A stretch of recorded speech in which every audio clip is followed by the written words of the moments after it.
Good afternoon, and thank you for joining us today for our weekly Lunch and Learn brought to you by family partners of Morris and Sussex counties.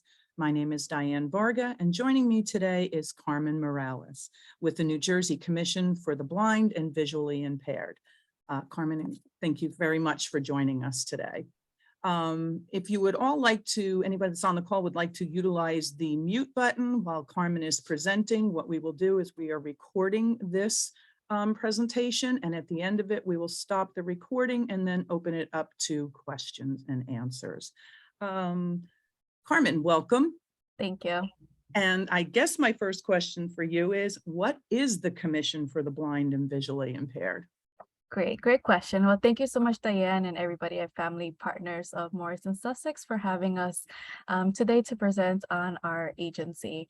So the Commission for the Blind and Visually Impaired, also known as CBVI, or the Commission, is a division of the New Jersey State Department of Human Services, and it was established by the legislator in 1910 to make it only the oldest continually operating agency in New Jersey, but also throughout the United States. Wow. So the Commission for the Blind, and I'll just read off our mission statement, is to promote and provide services in the area of education, employment, independence, and eye health through informed choice and partnerships with families who are blind or visually impaired, their families, and the community. So throughout the presentation, I will go further in depth into our eligibility, as well as a brief definition of blind and visually impairment.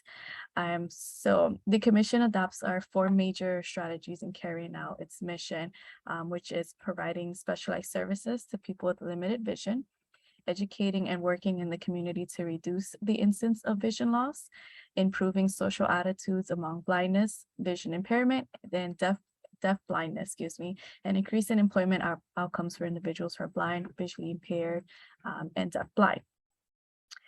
So the Commission does provide direct services to approximately 10,000 people each year, and we employ approximately 300 staff throughout our 3 regional offices. Our offices are located in Newark, Cherry Hill, and Freehold, as well as a satellite office in Atlantic City.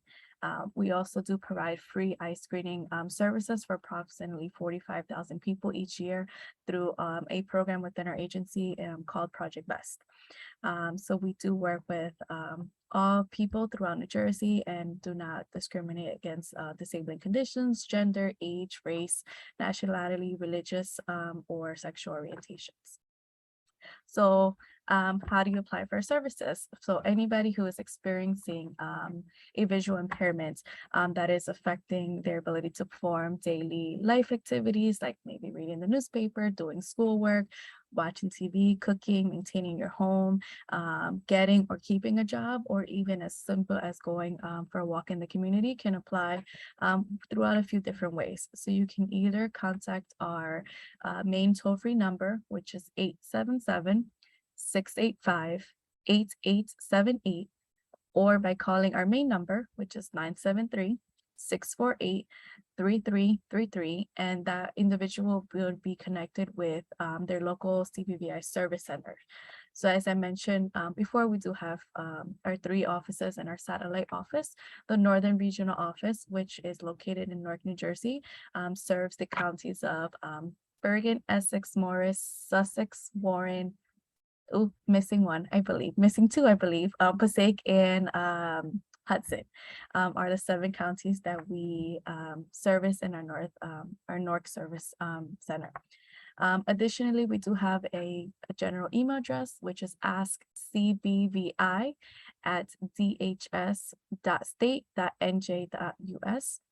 And there an individual can send an email with their information, any questions they have, or just wanting somebody to give them a call back to apply for services, then when we can get back to you. And you can also visit our website, which is www.cbvi.nj.gov. And there we do have a list of all of our services to determine eligibility.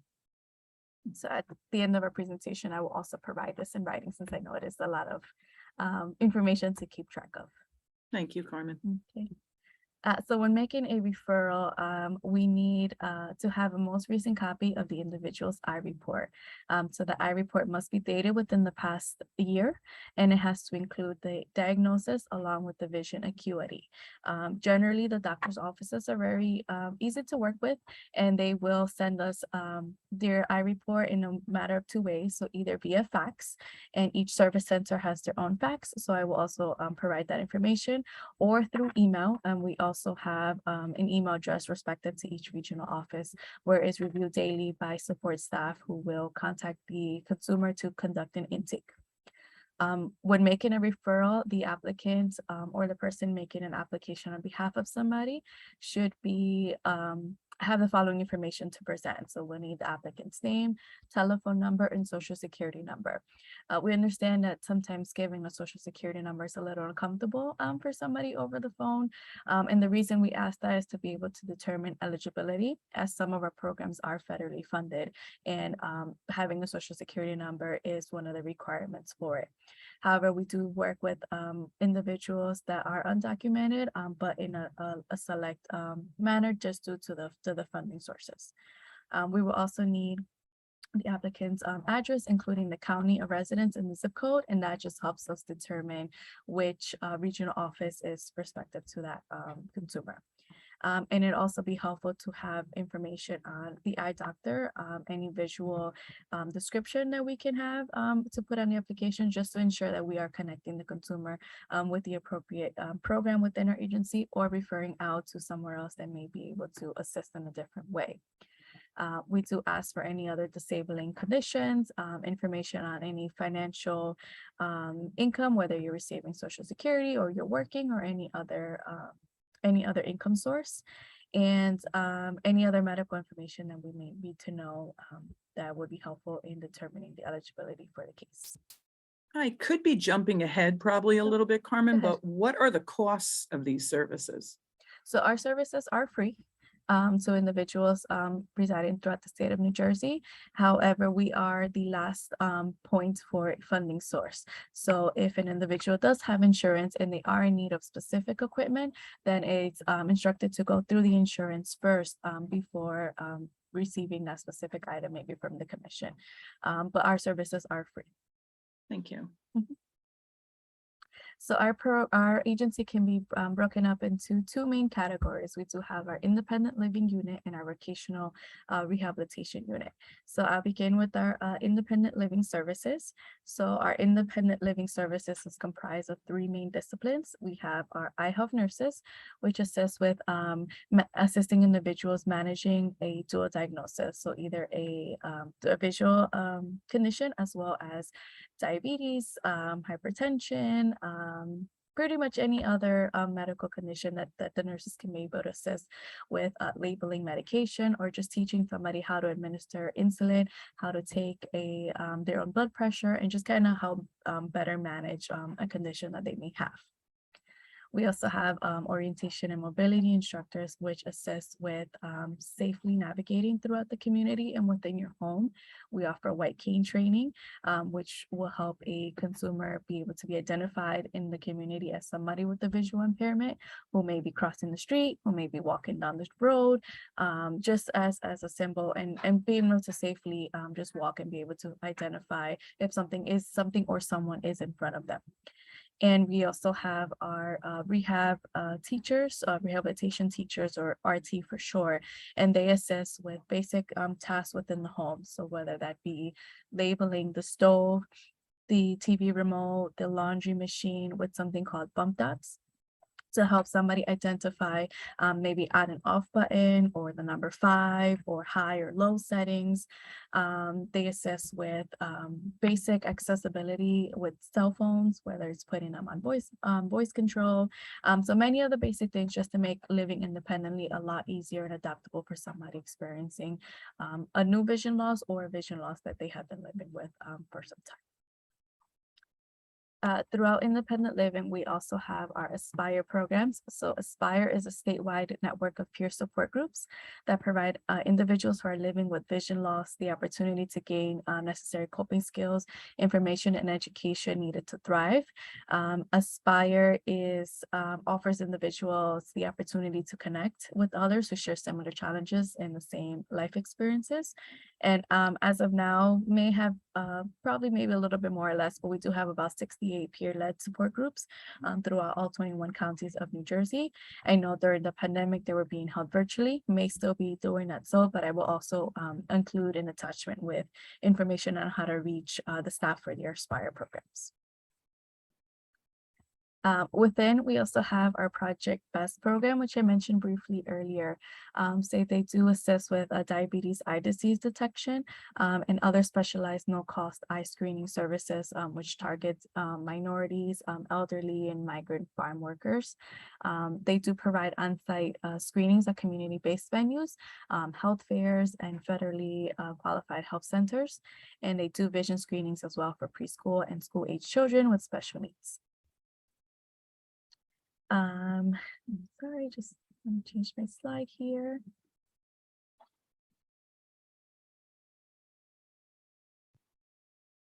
Okay. So aside from our independent living services, we also have our vocational rehabilitation services. Within our vocational rehabilitation service, we offer evaluations, counseling and guidance and training for individuals who are interested in working, are wanting to maintain a current job, or in school or interested in going to school, college level. Within that, we also do help high school transition students as they navigate life after high school. So our VR program has vocational rehabilitation counselors who assist in anything from resume writing, if it's a job-related goal, resume writing, guidance towards job placement, and support and assistance with linking to a supportive employment program to be able to successfully maintain a job. Okay. Okay. Any questions so far? I think you have pretty much covered everything right now. So Okay. No questions right now. Awesome. Okay, so moving forward, we have our Joseph Cohen Training Center, JKTC for short, which is located in New Brunswick. So it's more so of a one-stop shop for individuals who would like a more in-depth version of what we offer at our regional offices on a more intensive level. So there are two options. You can either be a commuter or you can be a resident.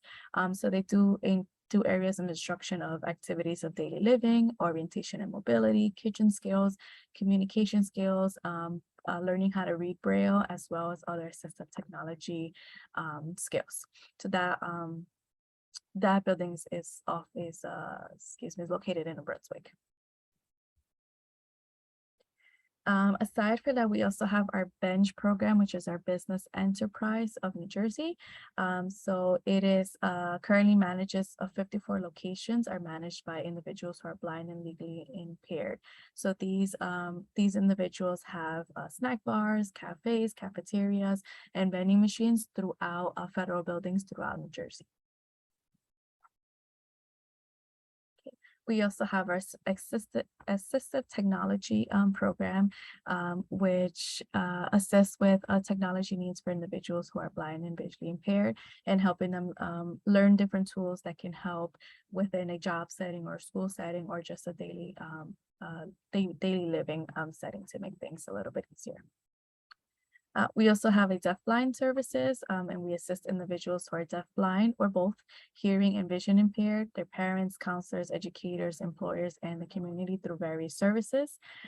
So they do provisions of functional vision assessments, participation in educational planning, employment counseling and training, assessments and provisions of specialized adaptive equipment, community integration support, and in-service presentations.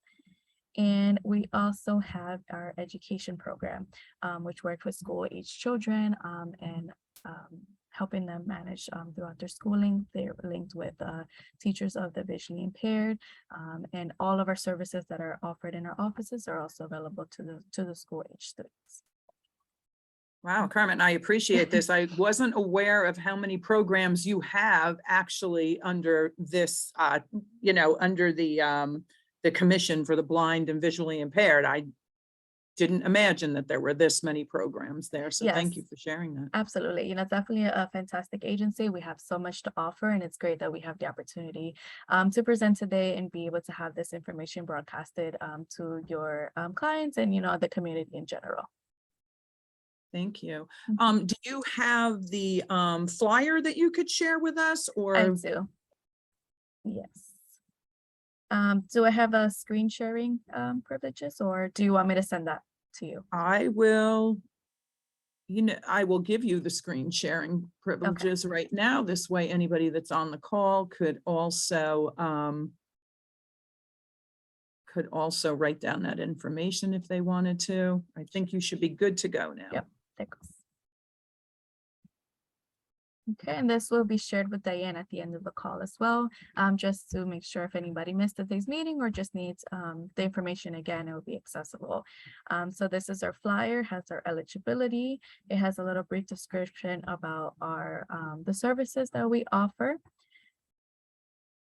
And then it has a way to contact us, and it has a more thorough breakdown of each regional office, phone numbers in the counties that are served, as well as our toll-free number, our email, and our website.